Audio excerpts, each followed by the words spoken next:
Did you already have it turned on, Mark, the mic here? Is it working? Okay. I have to double check that because I can't be sure.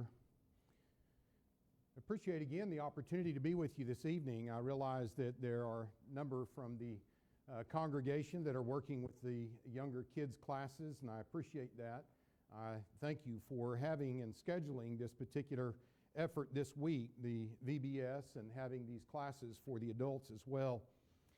We are going on in Matthew chapter 25. We began looking at the parable of the 10 bridesmaids in the first hour this morning. We're going to pick up there if you'd like to go ahead and turn over to Matthew chapter 25, and we will be looking at the parable of the talents. I want you to notice with me beginning in verse 14. The scripture says, "For the kingdom of heaven is like a man traveling to a far country, who called his own servants and delivered his goods to them. To one he gave 5 talents, to another 2, and to another 1, to each according to his own ability. And immediately he went on a journey. Then he who had received the 5 talents went and traded with them and made another 5 talents. And likewise he who had received 2 gained 2 more also. But he who had received 1 went and dug in the ground and hid his Lord's money. And after a long time the Lord of those servants came and settled accounts with them. So he who had received 5 talents came and brought 5 other talents, saying, Lord, you delivered to me 5 talents. Look, I've gained 5 more talents besides them. His Lord said to him, Well done, good and faithful servant. You were faithful over a few things. I'll make you ruler over many things. Enter into the joy of your Lord. He also, who had received 2 talents, came and said, Lord, you delivered to me 2 talents. Look, I've gained 2 more talents besides them. His Lord said to him, Well done, good and faithful servant. You've been faithful over a few things. I'll make you ruler over many things. Enter into the joy of your Lord. Then he who had received the 1 talent came and said, Lord, I knew you to be a hard man, reaping where you have not sown, gathering where you have not scattered seed. And I was afraid, and went and hid your talent in the ground. Look, there you have what is yours. But his Lord answered and said to him, You wicked and lazy servant, you knew that I reap where I have not sown and gather where I have not scattered seed. So you ought to have deposited my money with the bankers, and at my coming I would have received back my own with interest. So take the talent from him and give it to him who has 10 talents. For to everyone who has, more will be given, and he will have abundance. But from him who does not have, even what he has will be taken away. And cast the unprofitable servant into the outer darkness. There will be weeping and gnashing of teeth." You know, as we look at this particular parable here, it's one that I know that we're familiar with. I doubt that there's anything that I can tell you this evening that is new. But as Peter said, I want to stir up your minds by way of remembrance. We're going back to an old story, to a parable that I'm sure that you have all studied, just like we did this morning. And we're going to make some observations about what the Lord would have us to understand about it. The parable of the talents was spoken by the Lord to his closest disciples. It was on the Tuesday before his crucifixion. And the basic message of the parable is that the Lord's disciples need to continue doing the Lord's work until he returns again. It also teaches personal responsibility for each disciple for the work that God expects each one to do. And it tells us that excuses are not acceptable. Again, the context of this parable begins going back to chapter 23 and the condemnation of the Jewish nation, the destruction of Jerusalem prophesied in the first part of chapter 24, and then the second coming of Jesus picked up in verse 36 and following in chapter 24 and going through chapter 25. And it's in light of that, speaking about the second coming of Christ and letting us know that no one knows the day or the hour. He even gives a short parable of the servants of the master at the end of chapter 24, that we have the parable of the 10 bridesmaids. And it was all about being watchful and being prepared. So immediately he goes into this. And he tells this parable that balances so that we don't just think all we need to do is watch and be prepared, but that we need to keep working, that we actually need to be busy and that we need to be fruitful in the Lord's work. You know, this event may not speak as clearly to us as it would have to them, because I doubt that there's any of us that has servants. Matthew 25 and verse 14, he called his own servants and delivered his goods to them. The New American Standard Version says, he entrusted his possessions to these servants. And this is really the classic definition of stewardship.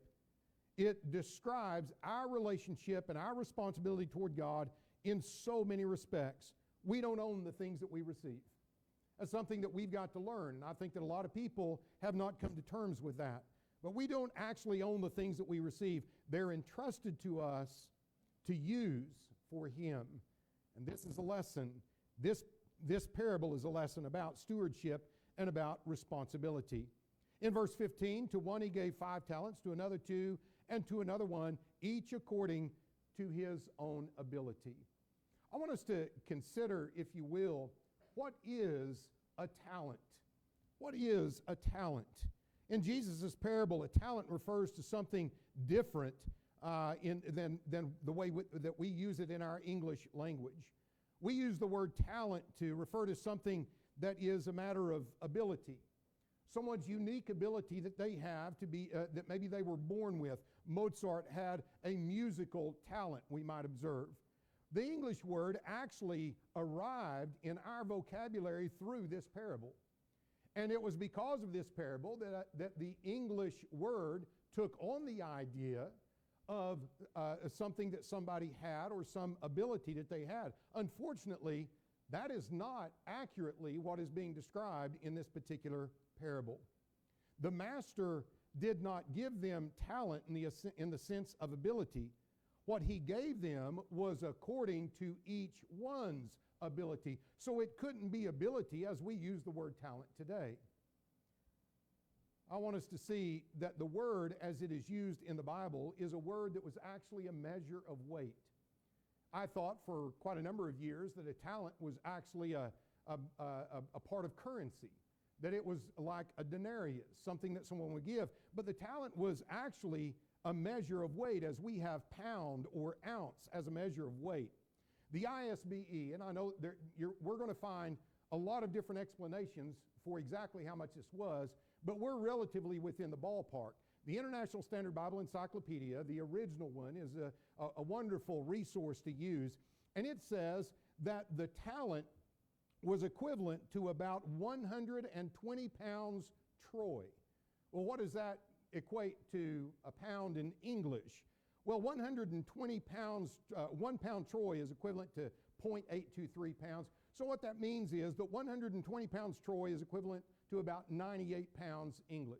Now, I've heard everything from 75 pounds to 100 pounds, maybe even more, as far as what a talent weighed.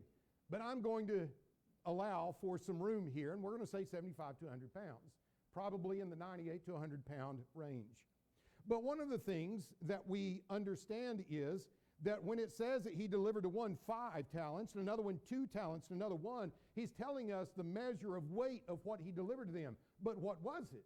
What was it that weighed 5 talents? What was it that weighed 2? And what was it that weighed 1? Well, we notice that he delivered to them his goods.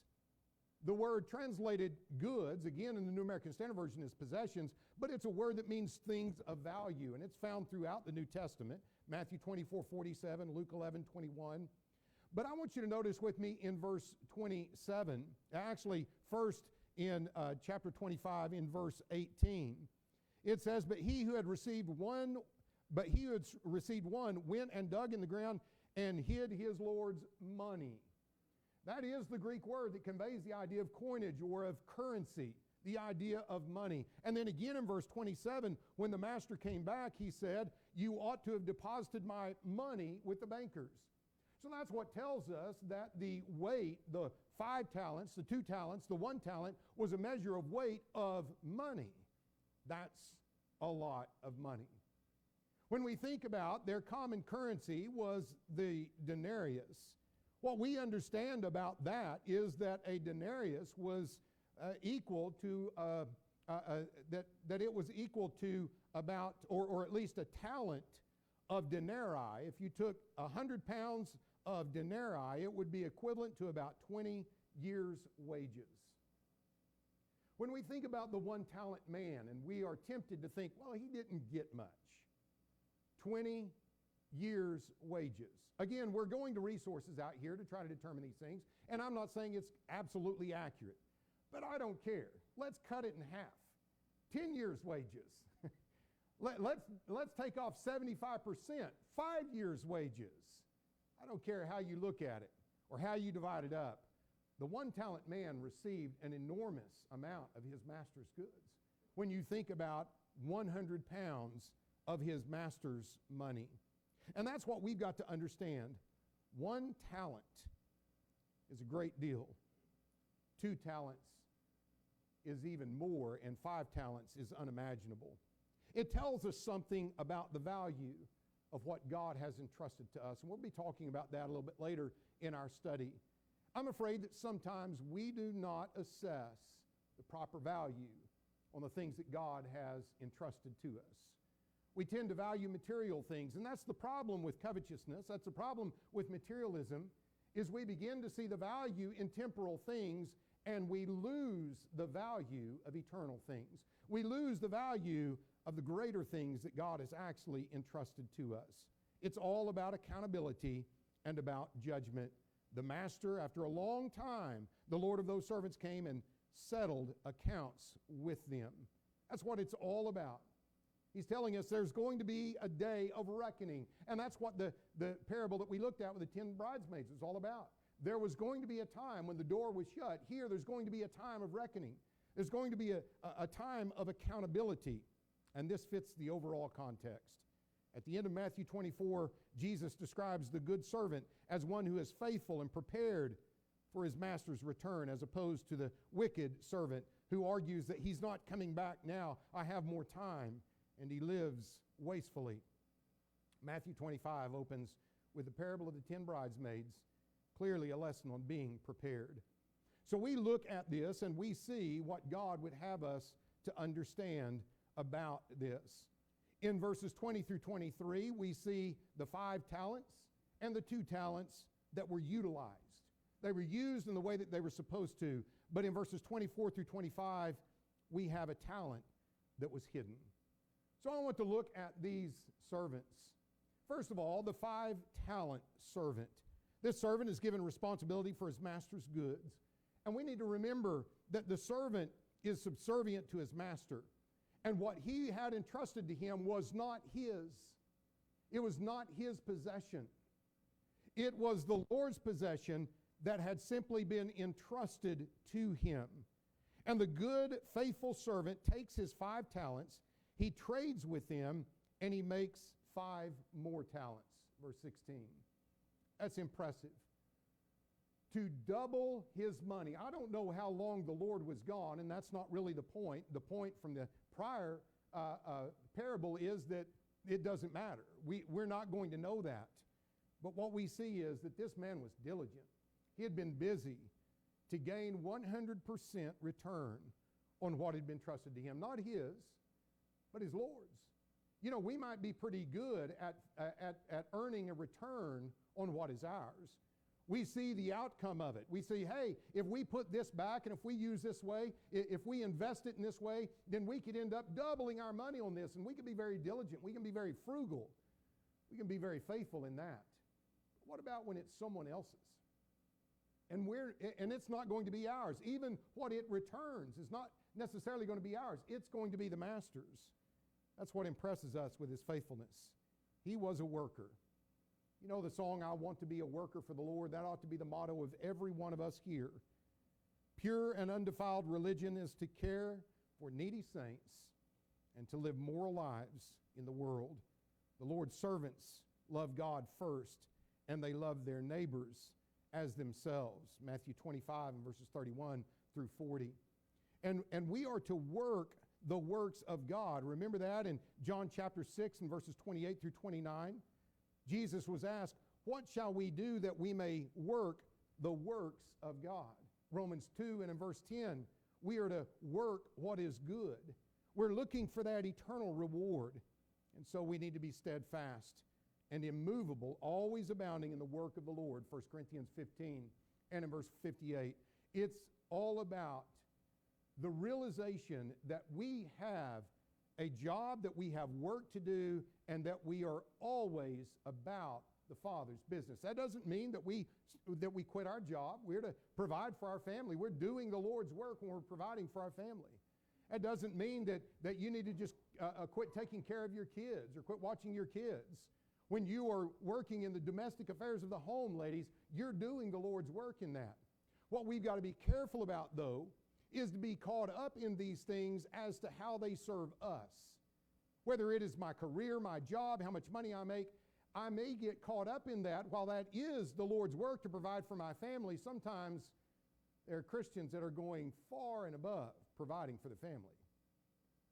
In many cases, they're providing for their own material lusts and desires. And that's when we've lost our way. We can do those things and do the Lord's work and still have the time and the energy to be doing other work for the Lord. The greater one's faith in these truths, the more diligent that he's going to be in those things. And so at the Lord's return, I want you to notice that the 5-talent servant, he comes to his master and he speaks with confidence. Did you notice that in verse 20? He says to his master, look. He wanted him to see what he had done. He was not ashamed of the work that he did. We quoted this passage in 2 Timothy 2 and in verse 15 this morning, where we're to give diligence or study to show ourselves approved unto God, a workman that does not need to be ashamed. We shouldn't be. We shouldn't even be worried about that. He was confident. He describes how he doubled his amount. He's eager to tell the master about his efforts. My point is that we need to be the kind of people that have confidence in what we're doing for the Lord, and that we are, as we talked about this morning, looking forward to his return. Come, Lord. That's what John said at the end of the book of Revelation. He was ready for him to come now. How many of us can pray that prayer, can sing that song? How many of us can eagerly look for the return of the Lord today, right now, or at least by the end of this service, when we are confident with what we have done? And that's not talking about earning our salvation. That's not what this man was doing. He wasn't saying, look at what I've done, I'm so great. But he knew that he had done the Lord's work and that he was well-pleasing to God. I want to tell you, there is no greater pursuit in your life than to find that confidence that you are well-pleasing to the Lord.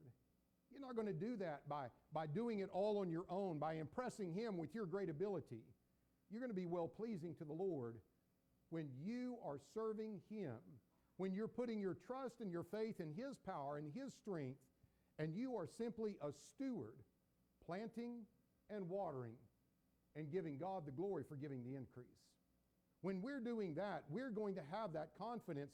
And brethren, there is an epidemic in our society of people that are overwhelmed with insecurity.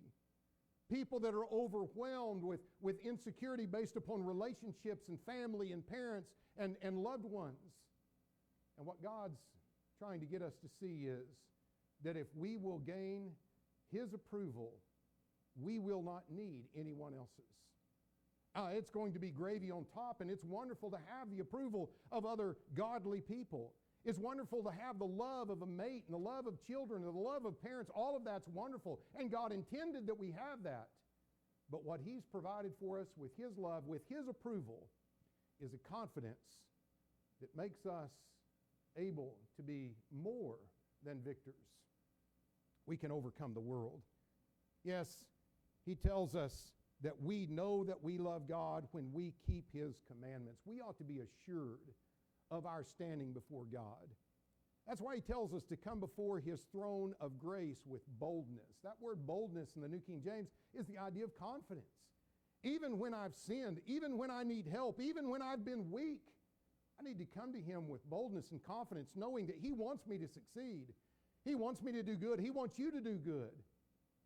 But I need to be confident that I am doing everything in my power to accomplish that. And when I failed, I come to him for forgiveness and asking for help again. That's the relationship that we need to have. We need to have confidence about our relationship with our Father, and we need to have confidence in our salvation. Too many times when a Christian is asked, do you believe that you are saved? Would you be ready? Would you go to heaven if the Lord came back right now? And so many times the answer is, well, I hope so. Well, I don't know. I sure hope I will. That's not good enough. These things were written that we may know. We need to be confident like this 5-talent servant. I want to tell you, fear and doubt are cast out when we are doing what we can do. Remember, these talents were given according to ability.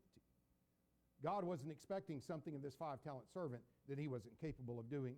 And so the Lord's response was that he was good and faithful, and that he had been faithful over a few things. Therefore, the Lord would make him ruler over many things, and he could enjoy the joy of his Lord. The Lord was pleased. He praises his work. Well done, good and faithful servant. I want to tell you, this parable is nonsensical if God doesn't require obedience in order to be saved. God was pleased with the work that he did, not to earn his salvation, but in cooperation with God, as a steward of God. Salvation is free, but at the same time, it's clearly described as a reward for living according to faith. There's a sense, too, in which God will grant greater ability now in his service as we grow in grace and knowledge. The more that we gain more talents, the more that we grow and we can be entrusted with even more. Disciples, elders, deacons, preachers, teachers, Ephesians chapter 4 and verse 11 says that we all have work to do. Each one has their particular work, doing their share in the kingdom. And that's what we've got to be able to see is an opportunity for us, how important it is to be faithful. And then we see the 2-talent servant. The 2-talent servant was given fewer talents, but it was based upon his ability. You know, one of the things that needs to stand out to us is that he did not murmur or complain one time about getting 2 instead of 5. He goes on about his work. He diligently serves his master. He's working as he's able to do. How many times do we struggle with resentment when we see abilities in other people?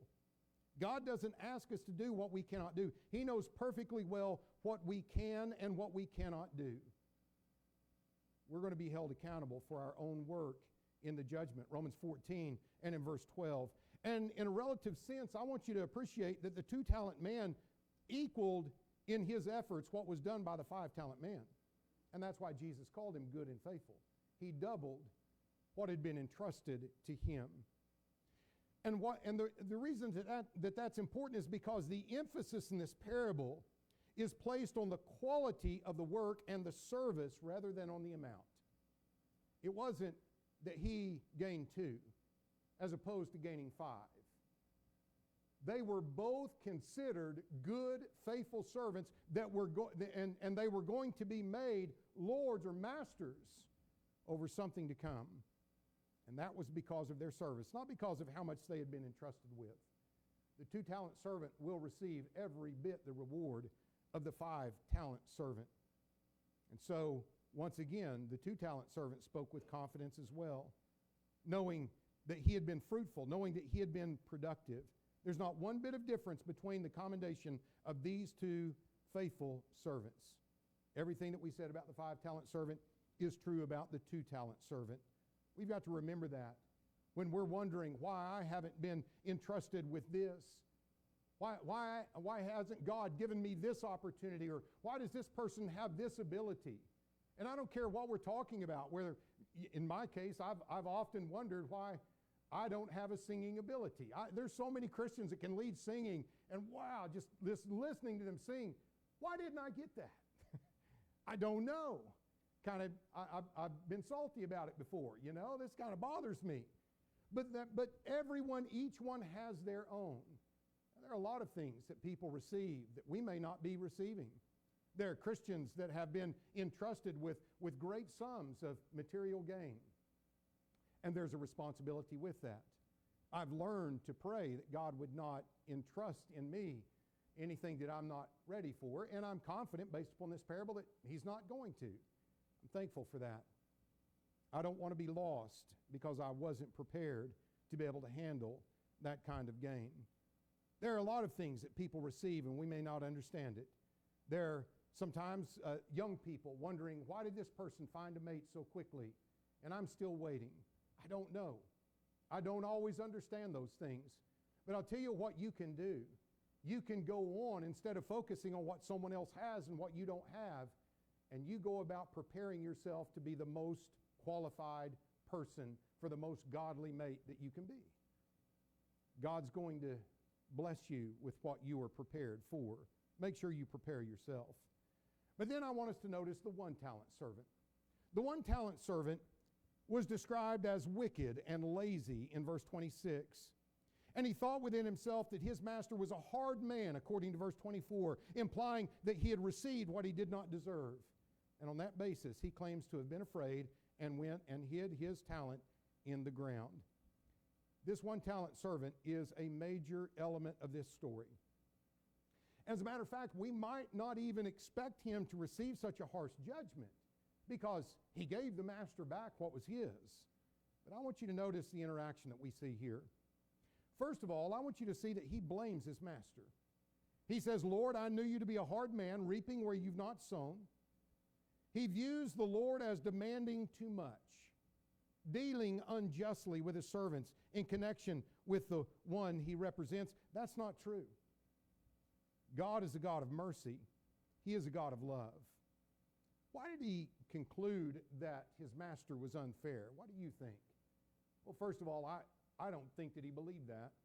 I think it was an excuse. I think the bottom line is the master said, you're lazy. And that's what he was. I think this was an excuse.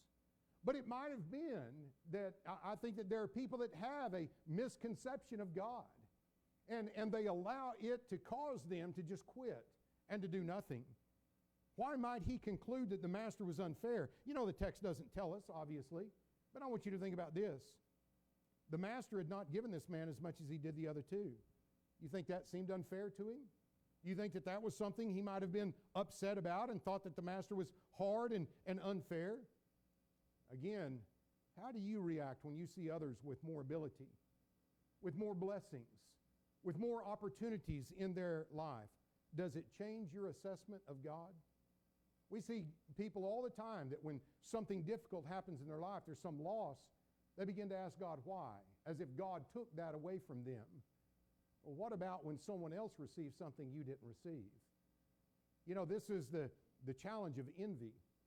Not when we want what someone else has, but we're upset that they have something we don't. And sometimes it even affects the way that we view God. Sometimes that assessment is camouflaged as discouragement. I'm just discouraged. And then we have self-pity. We're tempted to hide our talent or do nothing. And we can't do as well as others.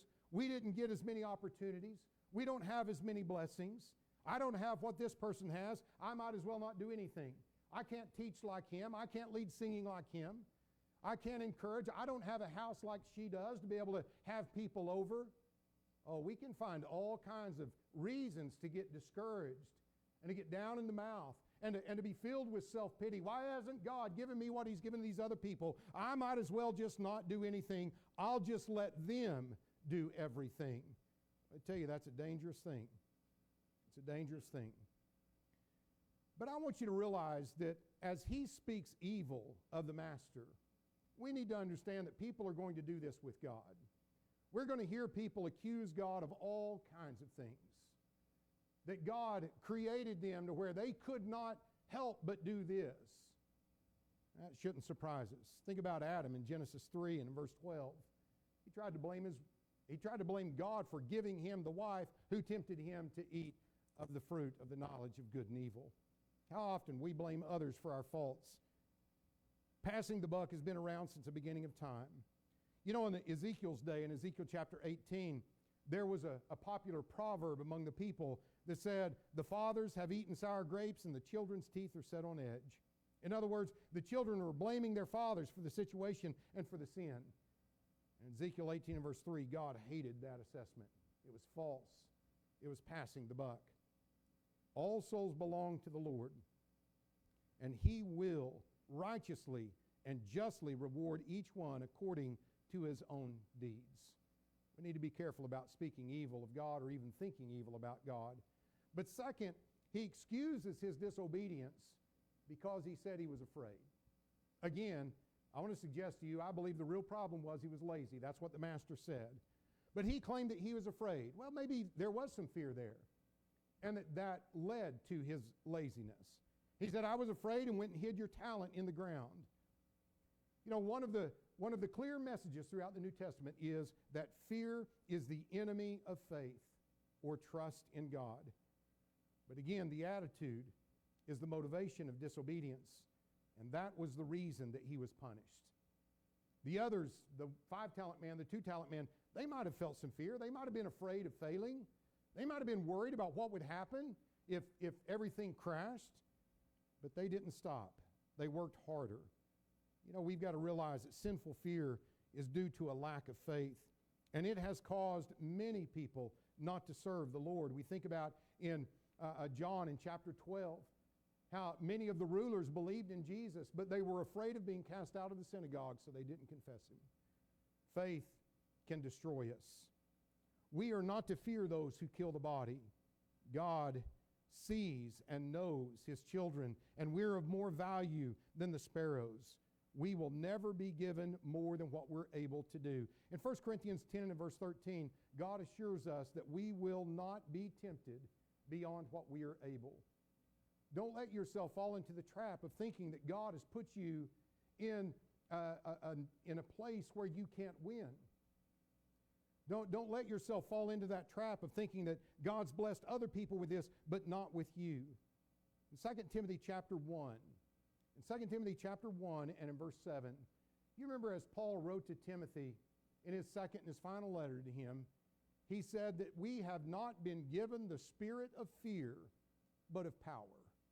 That doesn't mean that we're never afraid. It means that we do not act upon our fear. Courage is not the absence of fear. It is the will to act in spite of that fear. That's what we see in David. That's what we see in Daniel and his 3 friends. That's what we see in Abraham. That's what we see in every godly man and woman. Esther, who was willing to act in spite of her fear.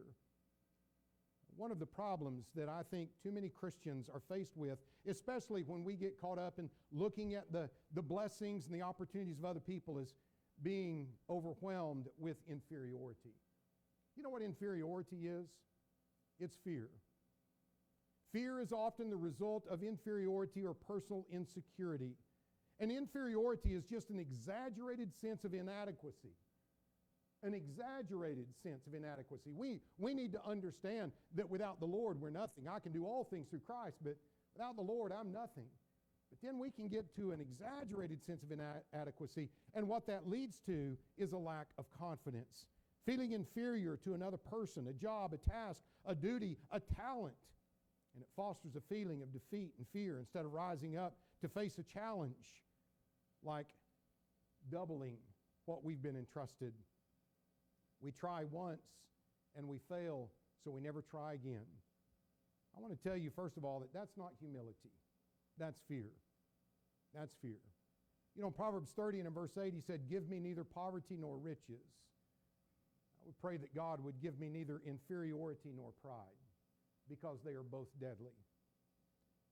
There are people that limited themselves in their service because of the fear of failure. Moses in Exodus chapter 4 continued to argue with God that he couldn't speak well. God said, who made your tongue?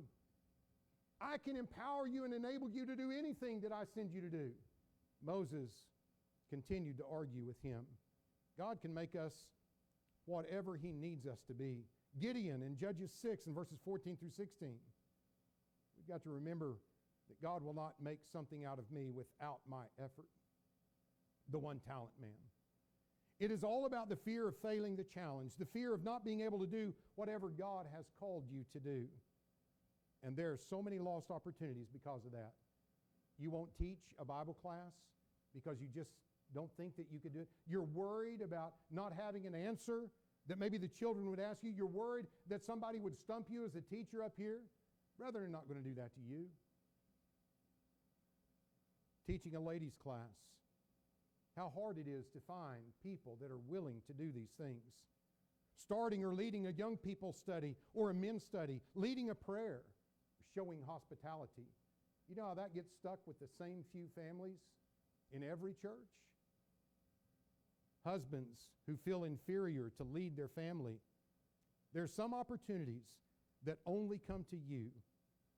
Think about the opportunity that came to David to defeat Goliath. In Ezekiel 22 and in verse 30, God said, "So I sought for a man among them who would make a wall and stand in the gap before me on behalf of the land, that I should not destroy it. But I found no one." Fear destroys us. You know, in Matthew 14 and verses 22 through 33, when the disciples were in the boat and they saw Jesus walking to them in the night, they were afraid. And Peter wanted to get out of the boat and walk to Jesus. Jesus told him to come to him. But when he saw the wind and the waves, he began to sink. There's so many times that we've been critical of Peter, how impetuous he was. Oh, Peter got ahead of himself there. He wasn't ready for that.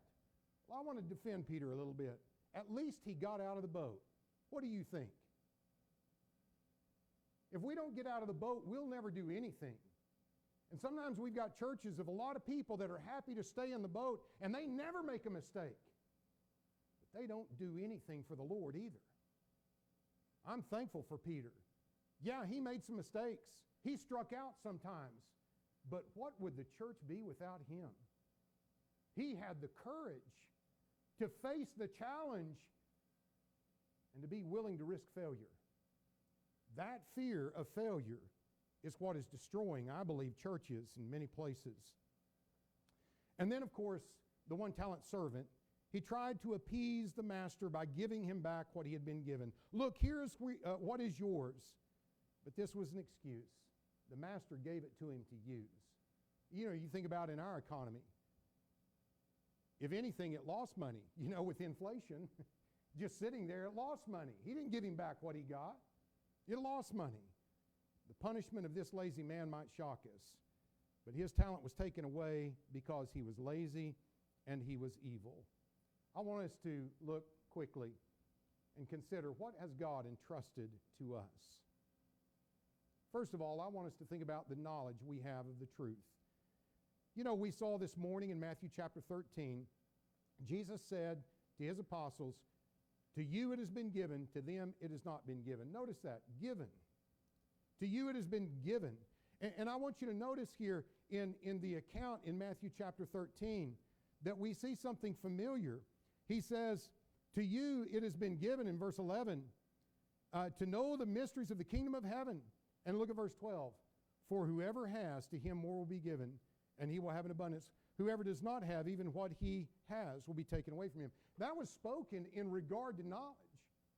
What Jesus is saying there is that if you have the knowledge of something but you're not using it, then you're going to even lose that knowledge. Somebody might come and visit and hear a sermon on baptism and realize, I need to be baptized. But they're afraid. They want to do some other things first. They're worried about how their family might respond. They're worried about everything that might happen. They say, well, I know I need to do that, but I'm not going to do it right now. What God's telling us is if we don't use what we know, we're going to lose it. We're going to lose it. You'll see Christians that don't ever use what they know, and there's a day when they don't even know what they used to know. But my point is that this is the exact same thing that's said at the end of this parable. To him who has, more will be given. Yes, I believe that very much. The one-talent man, the two-talent man, the five-talent man, that perfectly describes in the Lord's church. There are people here in this congregation that in regard to a knowledge of God's word have 5 talents, others who have 2 and others who have 1. But you know what's wonderful? We can use and we need every single one of them. If all you have is 1 talent, that is enough to tell a person why you obeyed the gospel, why you need the Lord, and why you love him, that is worth an immense amount. And that's needed. Yeah, that's what we're needing so badly, are people that are willing to use what they know. How are you using it? Are you increasing in your knowledge? You know, God has given us his Spirit through the Word. Are we bearing the fruit of the Spirit? You think about in the parable of the vine and the branches in John 15. He said, it's God's will that you bear much fruit for him. We do that based upon our knowledge. Yes, very much a part of this parable of the talents is about the knowledge that we have. But also, there are opportunities that we have. You think about Esther in Esther chapter 4 and verse 14. Mordecai said, Perhaps you have come to the kingdom for such a time as this. Think about the opportunities that you've had before you. People to study with, people to invite to church, opportunities to lead others to Christ that you've let pass by. You dug a hole and you put them in the ground. You were going to come back and get them later. That's the one-talent man. You know, in 1 Samuel chapter 15 and verse 11, it's always touched me that God said that he regretted that he made Saul king. There was an opportunity that Saul had. He was great when he was small in his own eyes. He had so much potential, and he squandered it all. And I've had to ask myself, are there times when God regrets what he's blessed me with? A godly wife? I have a responsibility to lead my family in a way, to lead my marriage in a way that I empower my wife to be everything she can be for the Lord. There's responsibility that goes with headship, husbands. And I have these wonderful children that, yes, now they're all grown and they're out of the house, but I still have opportunities to influence and to guide them. Children are a heritage from the Lord, Psalm 127 in verses 3 through 5. We have a responsibility. As for me and my house, we will serve the Lord. When are you ever going to get around to doing that? Have you buried it in the ground? Our prosperity. The Bible tells us in Proverbs 3 and verses 9 through 10 that we're to honor the Lord with our goods, with our prosperity. Yes, we have a great deal before the Lord. We've got to realize and appreciate that we cannot hide these things in the ground. And we could go on and on with things that the Lord has entrusted us, but these are just some common things right here that we need to be able to appreciate. What are the applications? Blessings bring responsibilities. We're good with the blessings. How good are we with the responsibilities that follow? We've got to remember that God gives us talents or entrusts to us according to our ability to use them, and he will hold us accountable. The big question is God being glorified by the way that you are using his blessings, your prosperity, the way you're leading your family or caring for your family, raising your children, conducting yourself in your marriage, using your opportunities, using the knowledge that you have of God's Word. Teach what you know. Share it and add to your faith. Thank you so much for your kind attention.